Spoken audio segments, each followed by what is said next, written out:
bienvenidos a Adictia Visual. Yo soy Edith y el día de hoy hablaremos de el 10º aniversario de la segunda temporada de Hannibal. ¡Oh my God! La mejor serie ever and ever.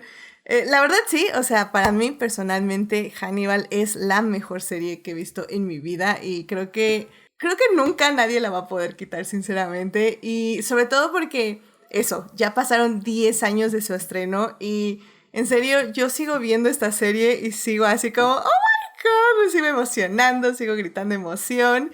Y la verdad es que qué padre poder hablar de la segunda temporada en este segundo año de Adictia Visual hablando de Hannibal. Y pues bueno, pues para discutir, fangirlear, analizar y llenarnos de feels está conmigo Andrés. Andrés, bienvenido aquí a hablar de Hannibal. ¿Cómo estás? Muy bien, muy emocionado de poder volver a hablar de esta serie. Ya 10 años de su segunda temporada. Creo que no sé el momento en el que me estoy volviendo tan viejo o quiero pensar que es el tiempo el que está avanzando y yo sigo siendo el mismo joven que veía esa serie en AXN hace ya bastante tiempo. Oh, sí. Sí, yo también, la verdad es que sí, yo también vi la serie conforme se estrenaba y evidentemente, como bien dices, o sea, no me acuerdo si la vi de forma legal, sinceramente. Creo que yo sí la veía de forma ilegal, pero sí semana a semana. Y evidentemente cuando se estrenaba también en la televisión de cable, también le echaba un ojo, porque sobre todo creo que no fue esa temporada, fue la anterior que tuvo problemas con algunos episodios y así. Pero esta creo que sí ya fue más estable verla por televisión de cable. Pero sí, oye, no manches, 10 años y... Sí, yo también quiero pensar que el tiempo no pasa, nada más son cifras, son cifras. Pero, Pina, para muestra de que el tiempo sí pasa, ¿te diste cuenta la forma tan diferente en la que veías la serie hace 10 años? Ya ahorita sería torrent o quizá ya sería más esperarte al estreno simultáneo en plataforma. Antes tenías casi que cometer crímenes de guerra para poder ver algo al mismo tiempo que pasaba en Estados Unidos. Oh, sí, oh, sí. Y la verdad es que sí, oye, sí es bastante... Oye, sí, es que sí tienes toda la razón, o sea, es bastante interesante como, o sea, uno diría 10 años no es tanto, aunque luego sí, ya lo sientes bastante, pero sí es cierto, o sea, al final del día ahí sí no había otra opción, o la veías la serie en el momento que se estrenaba, o literalmente tenías que buscar otros medios para verla, y digo, si bien... Creo que por alguna extraña razón nos están obligando a hacer lo mismo con la serie que también me está encantando, la de Entrevista con el Vampiro, ahorita que sigue sin estrenarse a un año, ya casi un año y medio de su estreno, sigue sin estrenarse legalmente en ningún lado en México.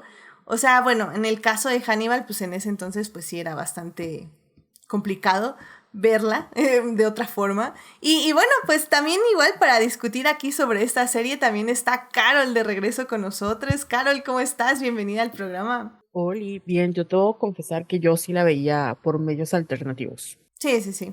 Pues es que no había otra forma, literalmente. Carol, de Cuando, hecho, se metía a Tepito y a vecindades y así quemaba los discos entre gente fumando crack y se entiende, la verdad. sí, yo no le tengo miedo a los virus porque quién sabe de cuánto mi pobre computadora ahí se contagió y yo así de que sí acepto que las cookies me sigan y ya. Sí, es cierto. Sí, yo también en ese entonces tenía, hace 10 años, yo tenía también yo creo que una PC. Entonces, sí, yo también ya era así como, los virus llegarán, pero el amor a estas series nunca se irá. Así que, X, que era formatear la computadora por 50ª vez. O sea, siempre la solución, un virus, formatear la computadora. Y creo que un trend que siento que está regresando, que era muy común en esas épocas, era no saber si tu serie favorita la iban a cancelar o no. Y ahora con Mm. Netflix veo que, o sea, no importa que tan popular sea tu serie, no sabes si la van a cancelar o no. Y eso fue muy del 2014. O sea, esperar a que se dieran como cada octubre. Recuerdo cuando se canceló Hannibal, lo lloré, pero como está este verano slash verano, otoño, en donde se empezaban a dar pie a los pilotos, empezaron a cancelar.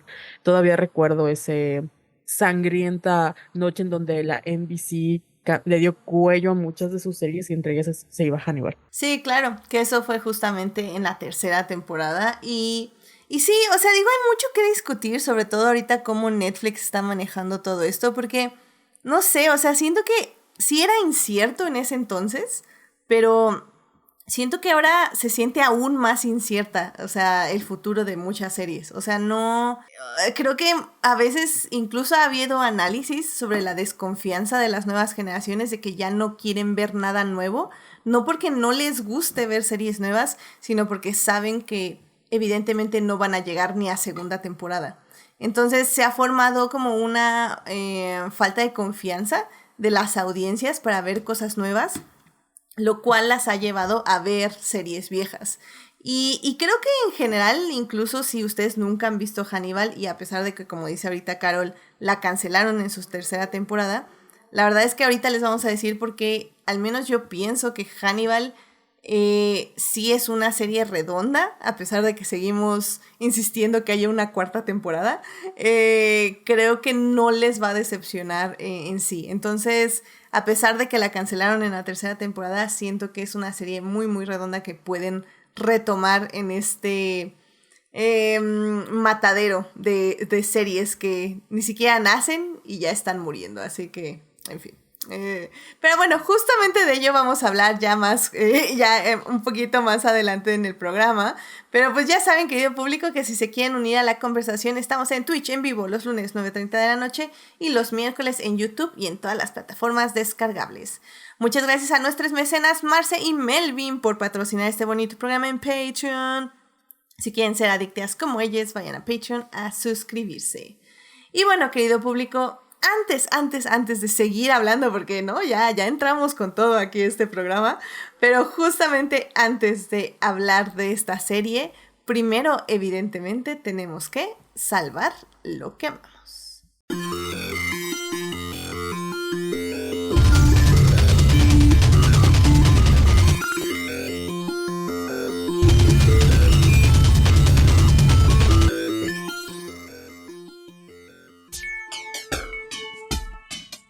Muy bien, querido público, ya estamos aquí para salvar lo que amamos. Y bueno, querido público, es el mes de marzo y pues en este mes ya saben que se celebra el mes, bueno, no se celebra, ya saben, se busca revolucionar, protestar, también celebrar, ¿por qué no? Pero celebrar de la forma adecuada, no de la forma que algunas personas quieren celebrarlo. Pero bueno, es el mes de la mujer y como todos los años Adictia Visual evidentemente hace temático el mes. Así que bueno, pues estos van a ser los salvando lo que amamos del mes. Así que Andrés, ¿qué te gustaría compartir con el público esta semana? Bueno, quizá no hay una directora que me guste más que Sofía Coppola. Desde su primera película y a lo largo de toda su carrera, ella ha hecho una de las filmografías más interesantes que hay en el cine estadounidense. Y últimamente ha comenzado a abordar historias que quizá suenan demasiado ambiciosas en papel, lo son, pero que el resultado es muy favorable. Recientemente en Movie, una vez más, yo recurriendo a Movie Patrocínanos, se estrenó Priscilla, que es la más reciente obra de Sofía Coppola. En ella se enfoca en la vida de Priscilla Presley, quien fuera la pareja de Elvis, y cuenta su historia enfocándose completamente en ella y en esa vida que tuvo que vivir al lado de una figura como Elvis. Con el apoyo de la misma Priscilla, la película se enfoca en esta relación desigual que hay entre el rey del rock y esta, pues prácticamente esta adolescente que está encerrada en un mundo al que no corresponde, al que no pertenece, y cómo esta dinámica va volviéndose peor conforme avanza el tiempo. A diferencia, por ejemplo, de la Elvis de Baz Luhrmann que vimos hace unos años, en esta película es muy notable todo eso que quizá no le gustaría a la gente ver de Elvis y de su relación con Priscilla, quien era menor que él, a quien sí podemos estar pensando que se le hizo un caso de grooming notable, fuerte también, y a quien deshizo de la forma en la que podía, tanto sentimentalmente como en su vida, por decirlo de alguna forma. La película es muy interesante, solamente eso estaría bien como recomendación, pero Movie también publicó, a propósito del lanzamiento de Priscila, un cortometraje, bueno, un documental pequeño sobre cómo se hizo esta película. Es dirigida por Liv McNeil, otra cineasta, y creo que es muy interesante este tipo de miradas que nos habíamos acostumbrado a ver con la llegada del DVD y posteriormente del Blu-ray, y que quizá con este paso a los sistemas de streaming podían estar desapareciendo o podían eh, surgir, por ejemplo, como un extra en YouTube o como un extra en Apple TV, pero que la gente quizá no le pone mucha atención. Entonces, que se le esté dando un lugar en el spotlight de la plataforma a este documental sobre el making of de la película, además de la misma película, creo que es algo muy especial y eso es lo que me gustaría recomendarles. Priscila, dirigida por Sofía Coppola. Por supuesto, si no conocen a Sofía Coppola, ahí está Las Vírgenes Suicidas, ahí está Perdidos en Tokio, está María Antoniette, está The Big Guild, está The Bling Ring, está Somewhere, y si van a ver Somewhere, les pido perdón por ese estado de desolación que les va a dejar como por 2 horas. Y ahora Priscila, eso está por lo menos en Movie. Y eso es lo que yo me gustaría recomendar hoy. Movie, patrocínanos definitivamente. Sí, la verdad, a mí, yo ya lo he dicho en este programa, Sofía Coppola a mí personalmente no me gusta. Y Priscila, si bien me gustó, no me encantó, siento que le faltó un poco de punch al asunto, como que siento que Coppola se restringe mucho, como que tiene que irse a terapia y soltar todo lo que tiene contra su padre y creo que sería muy productivo para su cine, sinceramente. Pero definitivamente, o sea, a pesar de que a mí no me encanta, tienes toda la razón, Andrés. O sea, creo que es un cine que hay que verse y sobre todo si tienen acceso a mucha de su filmografía, la verdad es que vale la pena echarle un ojo al menos a 2 o 3 como para ver de dónde viene esta icónica cineasta. Y pues sí, justamente hoy me enteré de que estaba el making of de Priscilla y la verdad es que sí tengo curiosidad de verlo porque como digo, no me encantó la película, pero hay varias cosas que sí tengo curiosidad sobre el detrás de cámaras. Así que muchísimas gracias por avisarnos y pues por traer esta muy buena recomendación aquí a Salvando lo que amamos y pues sí, sobre todo creo que yo de Coppola me quedo tal vez con el clásico de Las Vírgenes Suicidas. Pero bueno, como digo, al final del día vale la pena checar su filmografía. Así que, Andrés, muchísimas gracias por traer esto con el público. Y bueno, por cierto, Héctor en el chat dice, Coppola no es su Nepo Baby favorita. Sí, ya sé, hay mejores Nepo Babies, estoy de acuerdo. Para mí, ahorita en este momento es Cronenberg Jr. Creo que tiene mucho potencial ahí, entonces vamos a seguir su carrera muy de cerca, pero bueno.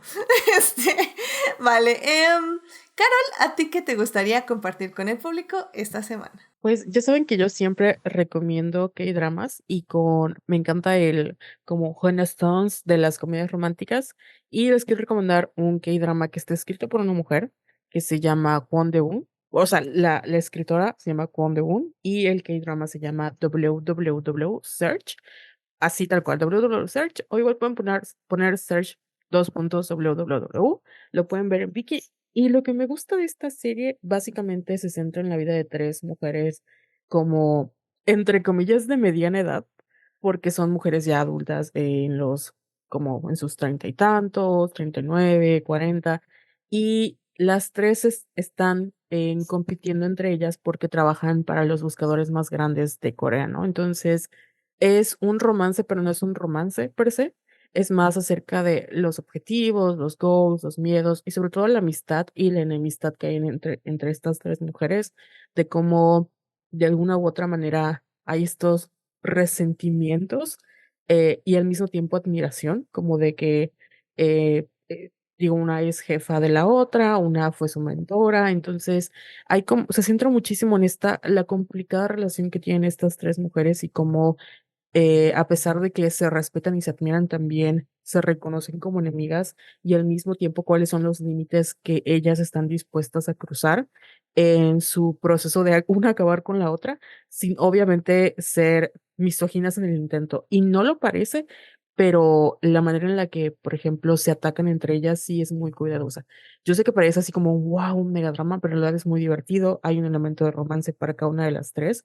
Son tres historias diferentes, una es más alegre, la otra es como más reservada y hay una que amo con todo el corazón, que es así como, mírame y no me toques y es la más mala de todas. Y creo que es lo que me gustó muchísimo de este K-drama, que a pesar de que yo no esperaba un romance y no esperaba como nada de él. Al final es una historia muy bonita que se centra en esta amistad de estas tres mujeres que se va construyendo, tampoco son amigas de nada porque sí, y también te explican, ¿no? Como esto, qué significa realmente la sororidad, que es una alianza política. Y no es, vamos a ser amigas todas porque somos mujeres, sino es, yo te puedo odiar, porque eres mi enemiga, pero al mismo tiempo te respeto y no te voy a atacar de la misma manera en la que un hombre te atacaría. Y me parece sí, Chef Kiss. Amo este K-drama, lo pueden ver en Viki. Creo que, no sé si todavía sigue en Netflix, pero al menos en Viki está presente. Ah, excelente, muy bien, muy bien. Sí, a mí me sale que sí, nada más está en Viki por el momento. Mm. Em, pero sí, luego los llevan a Netflix, definitivamente, ¿de acuerdo? Y Viki, la verdad, es una muy buena plataforma. O sea, cuando yo la estuve usando, la verdad es que me agradó. Así que sí, para K-dramas yo también la recomiendo bastante. Pero bueno, pues muchísimas gracias por la recomendación. Ya saben, los K-dramas siempre son bienvenidos aquí a Adicte Visual. Algún día regresaré a esa obsesión, o a esa obsesión que casi inició, pero que no terminó de amarrar bien. Entonces, Todavía, todavía. todavía. No, sí, no, yo sé, es un peligro, lo veo en mi horizonte, pero digamos que ahorita hay otra obsesión. Entonces, algún día regresaré para allá. Pero definitivamente te agradezco mucho esta recomendación y sobre todo que nos recomiendes a esta escritora, a Kwon Do-eun, bueno, que hace esta serie llamada WWW Search. Así que muchísimas gracias, Carol, por traer esto con el público. Y bueno, querido público, pues yo, de hecho, un poco les traigo una recomendación que ya les había traído Rodrigo en unos programas pasados hace unas semanas, donde él en las recomendaciones de la semana hablaba de la exposición de Revelada de Vivian Mayer, que está ahorita en el museo de Franz Mayer.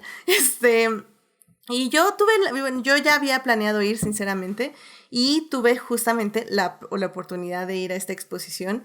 Y la verdad es que a mí me gustó muchísimo. O sea, creo que yo, por ejemplo, había conocido a esta fotógrafa, a Vivian Mayer, por Tumblr. Y la verdad es que tal vez el museo no lo deja muy claro, sinceramente. Creo que la museografía está muy bien. La museografía creo que está incluso entretenida si son de las personas que les gusta irse a tomar selfies también a los museos. Creo que funciona el juego de los espejos que utiliza el museo como para entretener un poco al público mientras vas viendo las fotografías de esta gran fotógrafa. Las fotografías obviamente son hermosas. Creo que lo padre de Vivian Mayer es que ella fotografiaba la cotidianidad en donde vivía, que en este caso casi toda su vida fue en Nueva York. Ella retrataba gente, retrataba momentos, o sea, sus fotos podrían pensarse como muy cotidianas, muy normales, en el aspecto de que no hay una persecución estética detrás de ellas, o sea, o un intento estético. Realmente ella solo quería fotografiar a las personas que se encontraba y que le parecían interesantes. Y la verdad es que logra al menos la selección que está en el museo, la verdad me pareció muy, muy hermosa. Hay fotografías realmente preciosas, cargadas mucho de emoción, de sentimientos, pero sobre todo de esta perspectiva humana de que nada más estamos viviendo y que hay estos pequeños momentos donde puede alguien capturar todo lo que somos, o al menos parte de lo que somos en ese momento. Y creo que esta fotógrafa lo hizo muy bien. Lo que creo que no captura muy bien el museo, al menos en lo que cuentan de su vida, es que ella realmente nunca publicó sus fotografías. De hecho, ella fallece en el 2009 sin literalmente haber hecho ningún tipo de exposición, porque sus fotografías, ella tomaba fotos así, literalmente, fotos tras fotos tras fotos, pero nunca, incluso algunas ni siquiera las llegó a revelar. todas las guardaba en una bodega y pues justamente antes de fallecer se queda sin dinero, como unos 2, 3 años antes, y esa bodega pues la mandan a una subasta. Y es ahí donde alguien encuentra esos rollos, bueno, los compran y los empiezan a publicar en el internet y un tiempo después, por ahí del 2008, empieza el internet justamente a ver a esta fotógrafa y les empieza a gustar lo que empiezan a publicar en el internet, sobre todo en Flickr, en esta aplicación, no sé si se acuerdan o la llegaron a usar, pero Flickr fue así como muy importante la fotografía en su momento, ahora sí que en el internet, como quien dice.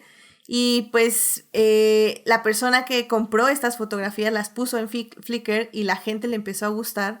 Y cuando se buscó a la fotógrafa, se dieron, bueno, se dieron cuenta de que ya había fallecido justamente un año antes o unos meses antes.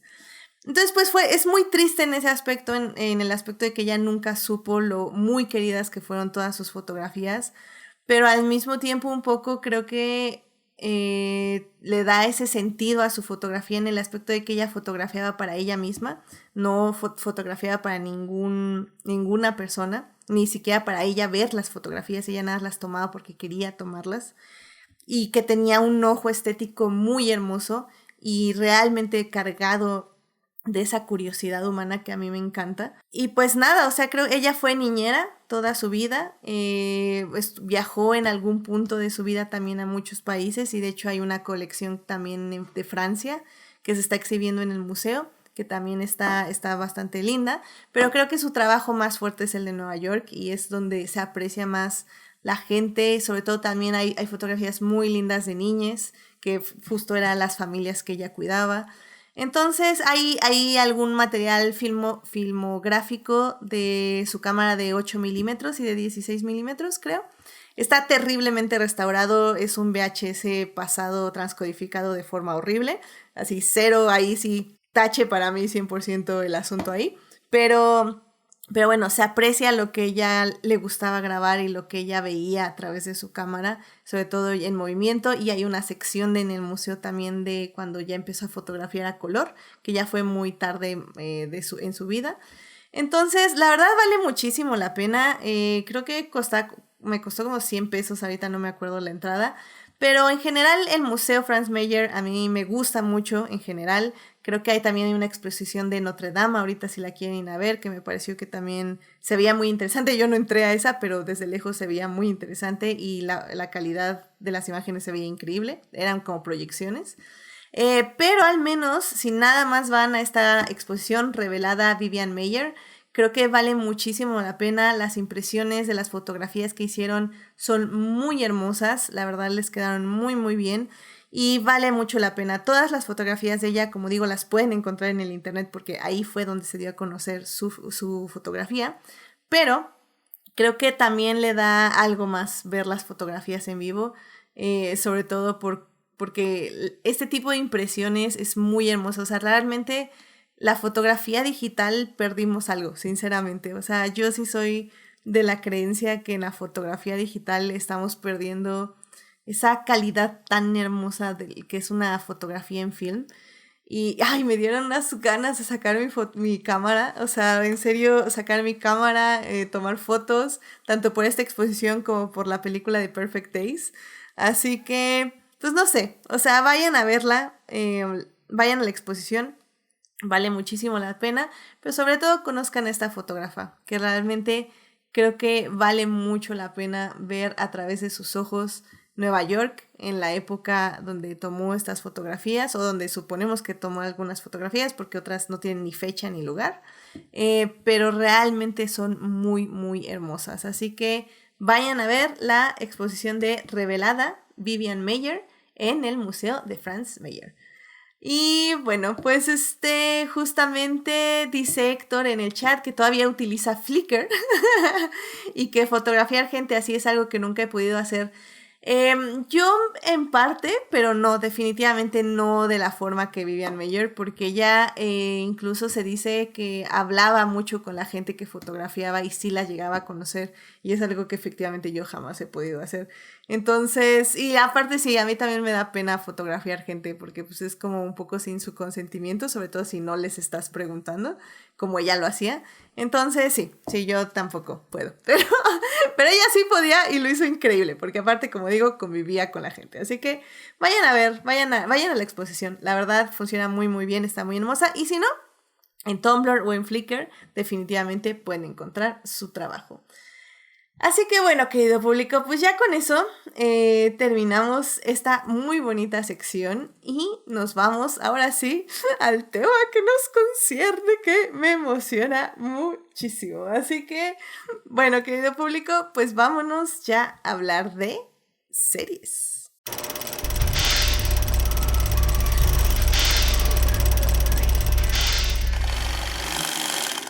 Muy bien, querido público, ya estamos aquí para hablar de series y en esta ocasión vamos a hablar de los 10 años, el 10º aniversario de la segunda temporada de Hannibal, esta serie que se estrenó justamente, bueno, esta segunda temporada se estrenó en el 2014, ya lo comentaba Andrés hace ratito, se estrenó en bueno, es la serie de la NBC, pero aquí en México se estrenó en su época en el AXN.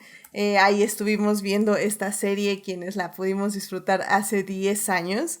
Y bueno, pues para hacer una continuación, hace justamente 10 meses hablamos de Hannibal, de la primera temporada, para darles una idea de lo que se trataba esta serie. Y pues si quieren saber un poco acerca de la primera temporada, pueden ir a nuestro programa 164.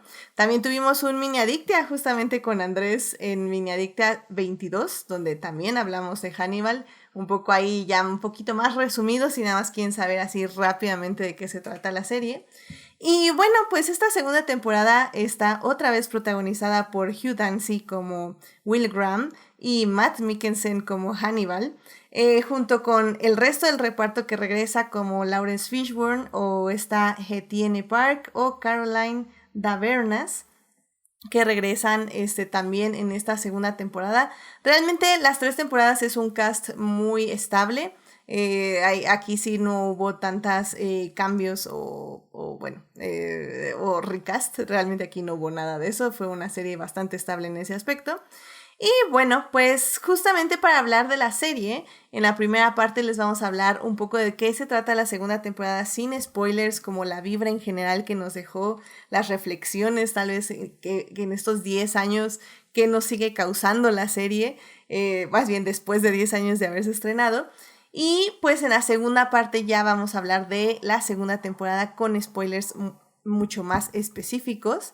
Así que, bueno, querido público, pues sin más, vámonos a la primera parte. I guess I get scared. ¿Scared of what? Dream in a language that I can't understand. It's like there's this whole place inside of you where I can't go. Muy bien, querido público, ya estamos aquí en la primera parte de este podcast para hablar de Hannibal, la segunda temporada que cumple 10 años de haberse estrenado.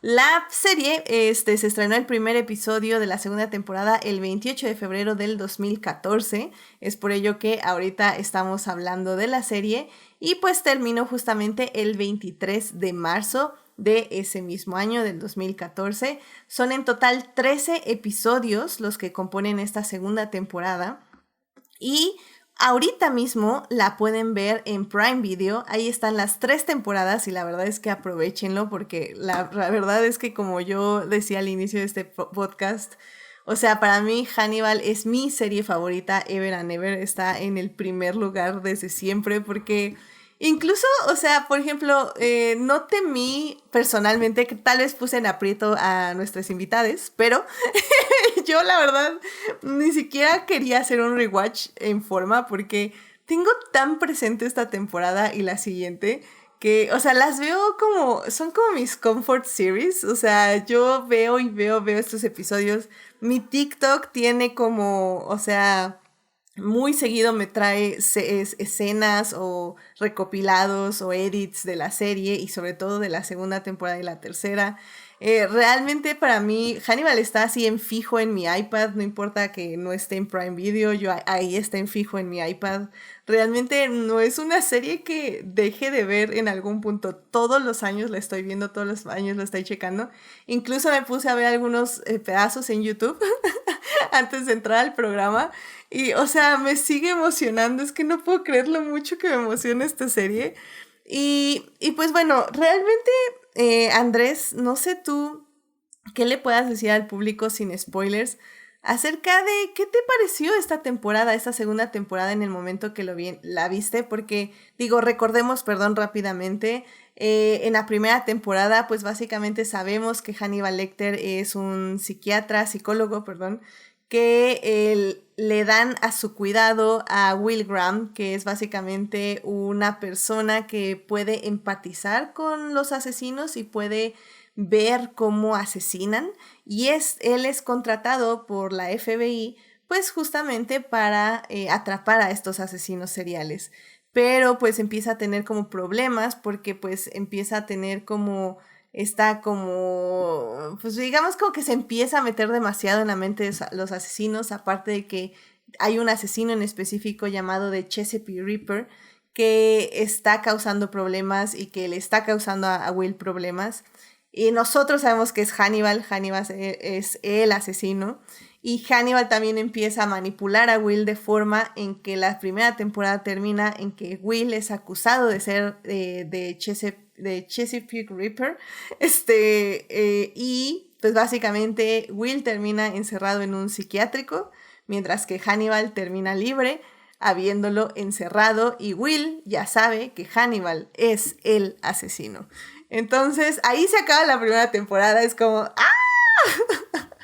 Y pues bueno, Andrés, tú no sé qué esperabas de esta segunda temporada, ¿cumplió tus expectativas en ese momento?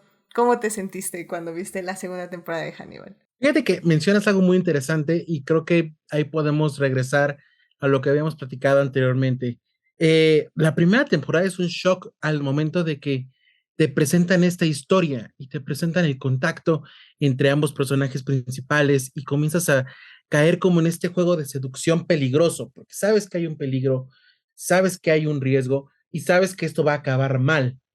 Entonces, al momento de que llegas a una segunda temporada, digamos que parece que ya sabes a lo que vas, ya sabes cómo es la relación entre Hannibal y entre Will, o sea, creo que ya te estás haciendo más a la idea de qué es lo que te pueden presentar.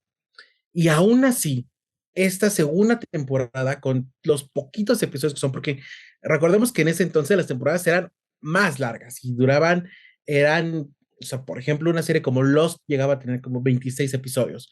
Esta no, se toma su tiempo, pero tampoco lo aborda de más y empieza con golpes. O sea, en el primer episodio te presentan algo que tú dices, wow, o sea, ¿hacia dónde me va a llevar esto?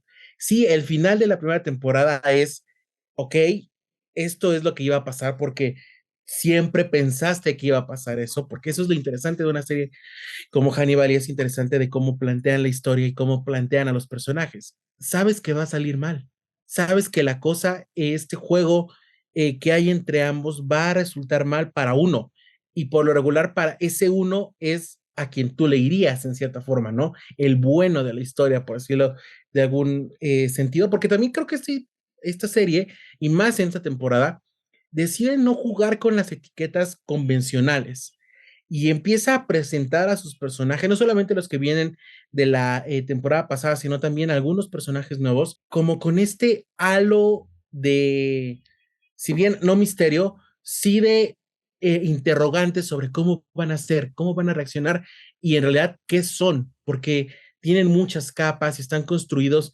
tan bien que un hombre parece ser algo cuando en realidad no lo es, o una persona es una investigadora y quizá tú crees que va a ser la persona que nos salve de esto y no. O sea, creo que eso es muy interesante de esta temporada y principalmente de esta serie, que no es lo que tú esperas y no es una serie fácil, y no fácil en el sentido de que, pues es fácil hacerla, no.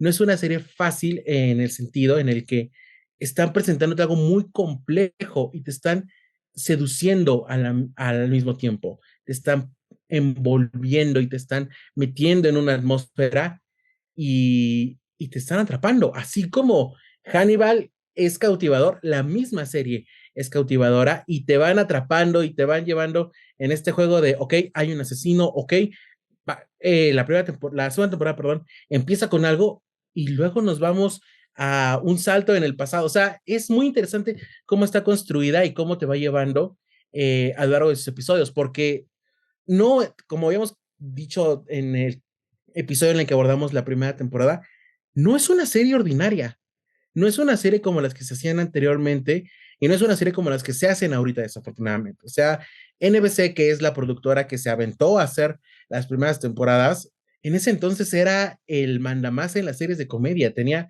Play Rock y tenía The Office y tenía Parks and Recreations. Y de hecho, si ustedes ven el comercial que hicieron para el Super Bowl del 2012, un par de años antes, pues eso eran La Ley y el Orden y todas estas series de comedia. Entonces, que en su pantalla también se podía presentar y producir esto, era algo completamente, pues, entre revelador y también diferente.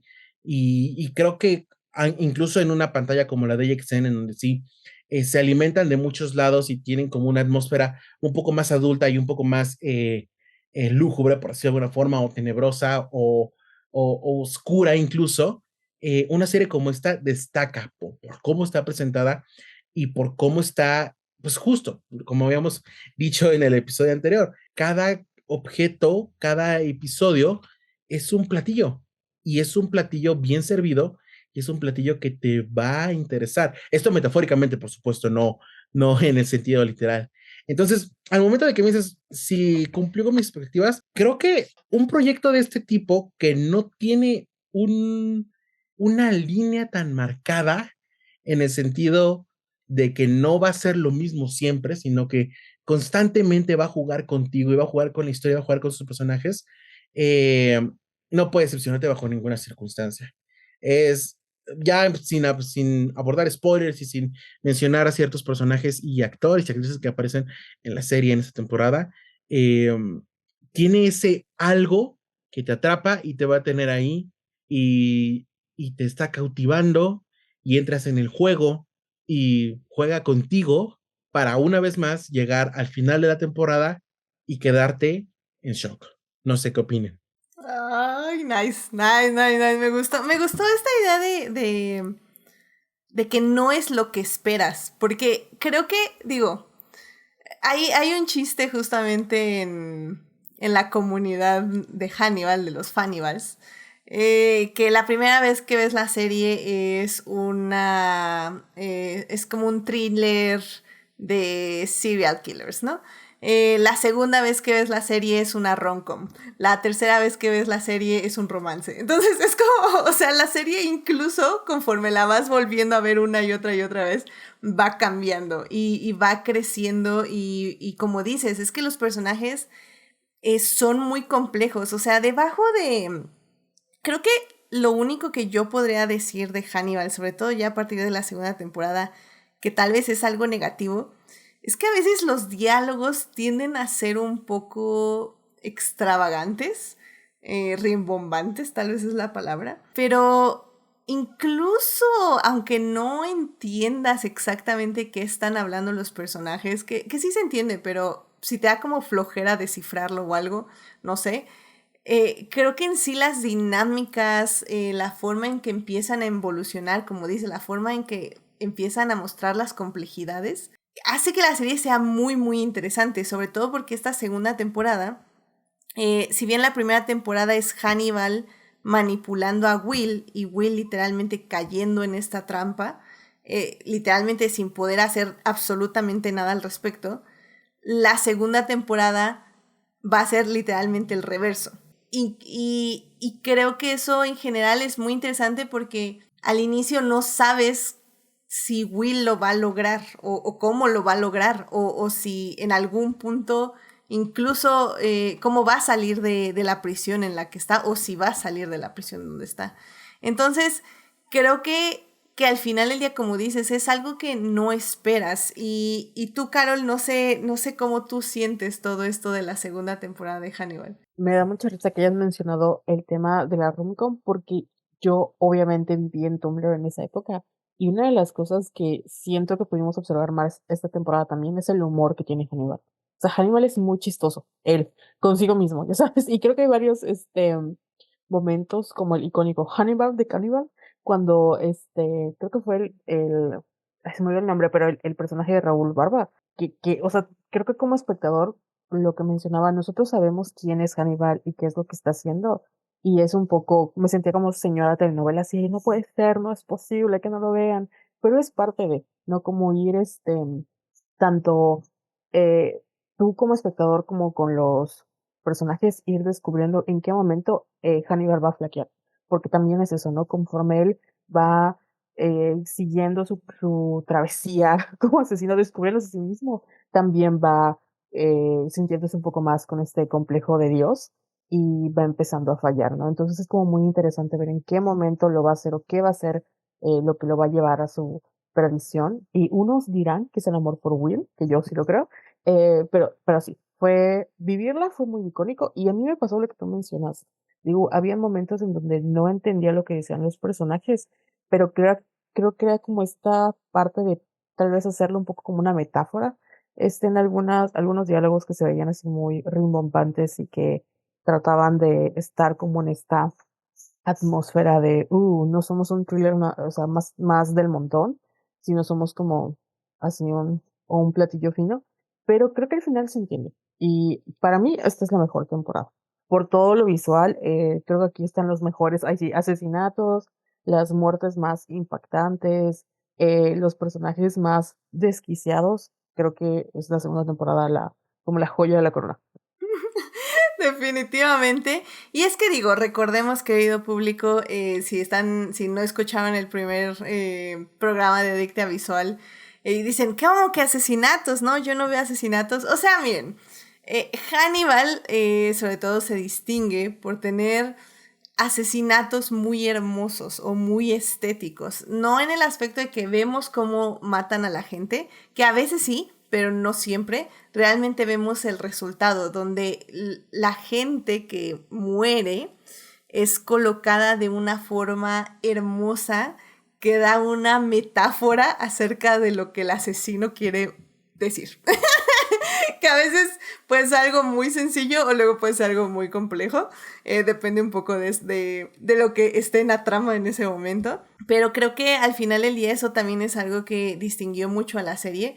Porque bueno, si bien Andrés hablaba un poco metafóricamente de los platillos que nos daba cada episodio, evidentemente reitero que cada episodio se llama como un platillo. Entonces, un platillo de comida.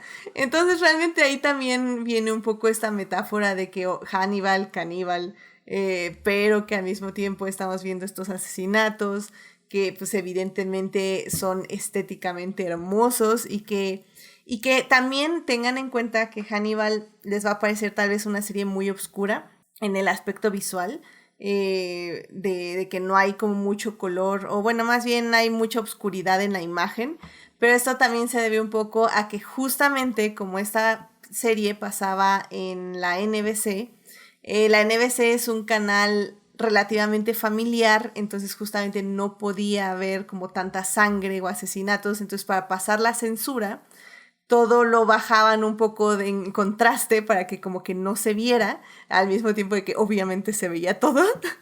Entonces, es un poco un juego bien interesante que yo no sé cómo lo hizo el showrunner Brian Fuller, como para que sí pudieran pasar esta serie al aire. Y definitivamente también viene un poco de la mano la estética que David Slade hizo al inicio de la primera temporada. Pero bueno, también tenemos como directores muy comunes, bueno, muy recurrentes en esta temporada como Tim Hunter o Michael Rimmer, que realmente también se hicieron mucho a esa estética y creo que, como digo, funciona bastante bien. Y pues como dice esta Carol, o sea, la verdad es que la segunda temporada tiene uno de los villanos pues más interesantes también y más locos en cierta forma, que es este Mason Berger, que es una persona terrible en todos los aspectos. Y la verdad es que este juego entre Hannibal y Mason y Lego Will, ay no, es una de las cosas, o sea, realmente como dice Carol, o sea, hay momentos que son realmente chistosos, aunque lo que estés viendo en pantalla sea, no sé si grotesco, visceral, porque sí lo es, pero no sé, te estás riendo, porque es como una cosa bien increíble y creo que es algo que la serie hace muy bien. Manejar el humor con lo visceral, con lo gore, y al mismo tiempo tener esta trama donde literalmente dos personajes, Will Graham y Hannibal, se están persiguiendo uno al otro y literalmente no pueden separarse y no pueden estar juntos, lo cual es como, ¡ah! Me encanta, es increíble. O sea, hay grandes momentos de los que ya hablaremos en la segunda parte, pero ay, no, no, esa temporada así, lives in my mind rent free. O sea, amo, vive en mi cabeza, nunca me la he podido quitar. O sea, me encanta, me encanta. Sobre todo por eso, porque desde el punto de vista de personajes, creo yo que esta es una de las mejores temporadas, porque hay mucho juego. O sea, como digo, en la manipulación, en que un personaje quiere engañar al otro y viceversa, y tienen que estar moviendo fichas a su alrededor, y por fichas me refiero a gente. Entonces, no solo están tratando de manipularse mutuamente, sino que están manipulando gente a su alrededor para que haga cosas específicas por ellos, para que pasen cosas específicas, para literalmente fregar al otro o para que el otro se obsesione más con él, o sea, para que Will se obsesione más con Hannibal o viceversa. Entonces, creo que es una serie muy, muy entretenida en ese aspecto y como decía Carol, también es muy hermosa y pues no sé, Andrés, ¿tú cómo dices que ha envejecido esta serie, esta temporada al menos 10 años después de su estreno? Fíjate que desafortunadamente con todo esto de las plataformas de streaming y así, muchas series que eran muy buenas en su momento envejecen mal. Creo que Hannibal no es el caso.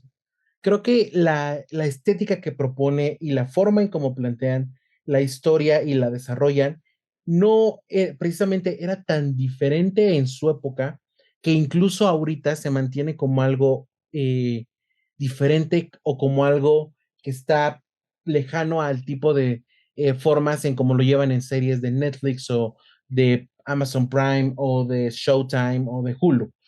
Creo que eso ha permitido que tanto esta temporada de Hannibal como la anterior, como, por poner otro ejemplo, la primera temporada de True Detective, que tienen como esta vibra muy similar entre ellas, permanezcan vigentes y se vean tan disfrutables como entonces. Han pasado 10 años, en esos 10 años han cambiado nuestros métodos de disfrutar series y nuestros métodos de producción, pero los productos que son atemporales y que están muy bien hechos perduran y creo que este es uno de ellos. Completamente de acuerdo. Tú Carol, ¿cuál es tu assessment de esta segunda temporada? Justamente creo que la palabra es atemporal porque estaba pensando también en, creo que de las cosas que más me causan como corto de ver una serie antigua es el uso de la tecnología. Y creo que aquí el centrarse en los personajes, o sea, como que no hay tanto, no sé, te van a poner un GPS y están haciendo actividades de hacker, como que genuinamente están o recaen mucho. Por ejemplo, Hannibal, al ser una persona muy de escribir o una persona muy tradicional, creo que también se presta mucho a sentir la serie que está ocurriendo en la temporalidad. O sea, sabes que obviamente se ven que es o sea, está dentro de los últimos 10 años, pero puedes decir, ah, pues fue hecha en el 2018, ¿no? O fue en el 2020. O sea, como que puedes jugar con eso versus otras series que sí ves tremenda computadora o el smartphone en donde sí puedes pues identificar en qué etapa fue hecha. Creo que también eso ayuda mucho a su favor de que se vea más reciente y sobre todo que está tan bien cuidada que ajá, es la clave, ¿no? Atemporal y además está muy bien escrita. Entonces, creo que el que esté muy bien escrita, el que esté muy bien actuada, el que puedas entender qué ocurre en los últimos Mm, Yo me arriesgo a decir los últimos 5 años, creo que también la hace como, se siente una serie fresca, no se siente como de hace 10 o 15 años. Completamente de acuerdo. De hecho, ahorita que estaban diciendo justamente esa palabra temporal y ahorita que lo remarcaste tú, Carol, ya con ejemplos específicos, tienes toda la razón porque, o sea, Will, por ejemplo, nunca, o al menos creo yo, si alguien la ve por primera vez, nadie dudaría que Will no tiene un celular, por ejemplo. O sea, sabemos que los celulares existen porque Freddy me parece que tiene uno, justamente uno que utiliza como para llamar en algún punto de la trama, pero sabemos que Will no tiene un celular, por ejemplo, pero es porque un poco es así el personaje, o sea, Will del 2024 no tendría un celular tampoco, porque no es algo que él utilice, no es algo que le interese utilizar, por ejemplo.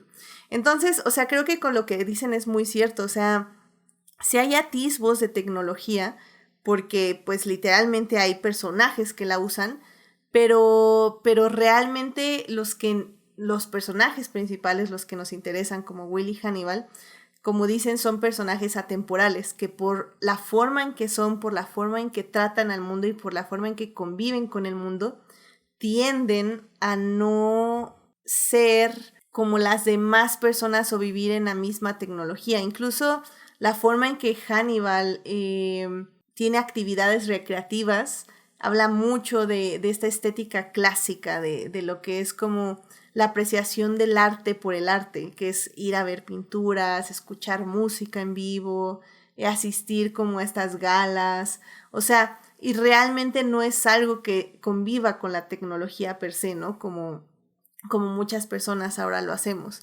Entonces, sí, definitivamente estoy de acuerdo, eso ayuda muchísimo a la serie y me encanta que lo hayan resaltado, porque sí, efectivamente creo que es una serie que en el 2024 incluso pueden ver y sentir como si fuera en este año, o tal vez como dicen, tal vez unos años atrás, por ciertas cosas que tal vez van a resaltar de la tecnología, evidentemente, pero definitivamente es una serie atemporal, eso estoy completamente de acuerdo. Y pues sí, o sea, y querido público, sí, no sé qué más decirles de esta serie sin spoilers, porque como digo, es un thriller al final del día, sí es una serie de asesinos seriales con asesinatos. Sí hay momentos muy viscerales, hay momentos muy gore, pero todo es tan hermoso y todo es tan bello y a veces es tan gracioso, que la verdad es que es una serie que va evolucionando y va creciendo y como digo, ustedes la primera vez que la ven no es lo mismo que la segunda vez que la vayan a ver, que no es lo mismo de la tercera vez. O sea, hay cosas que sigues agarrando detalles, sobre todo en los diálogos, ya que tienes tiempo como de procesarlos varias veces, de ver a qué están jugando los personajes, cuál es su intención y al final del día a qué van a llegar. Creo que eso es muy interesante. De hecho, esto no es un spoiler en general, pero la serie empieza muy fuerte. O sea, la primera escena que vemos de literalmente el primer episodio de la segunda temporada es un enfrentamiento entre Jack y Hannibal. Entonces sabemos que va a llegar un punto en que Jack y Hannibal se van a enfrentar de una forma muy brutal en el aspecto físico, lo cual también es una pelea increíble, o sea, gran coreografía. Pero así empieza la segunda temporada. Entonces, realmente Bryan Fuller no nos está ocultando nada, ya nos dice cuál va a ser la consecuencia de todo lo que va a pasar durante la temporada, que vamos a llegar a ese momento en la serie, literalmente en el último episodio. Entonces, creo que la expectativa del showrunner es esa, es que sepas que todo va a ser un juego y que va a haber una consecuencia y que tal vez no sabemos el final de esa consecuencia, pero sabemos algo de la consecuencia. Entonces, ay, no sé, a mí yo creo que sí me gusta esta segunda temporada más que la tercera. La tercera me da más feels, pero que siento que está un poco más partida narrativamente y creo que no funciona en ciertas partes. Pero esta segunda temporada, uff, es buenísima, a mí me encanta, soy súper fan. Así que sí, la recomiendo muchísimo. Así que pues ya vamos a hablar con spoilers. Realmente ya no vale la pena seguir hablando sin spoilers.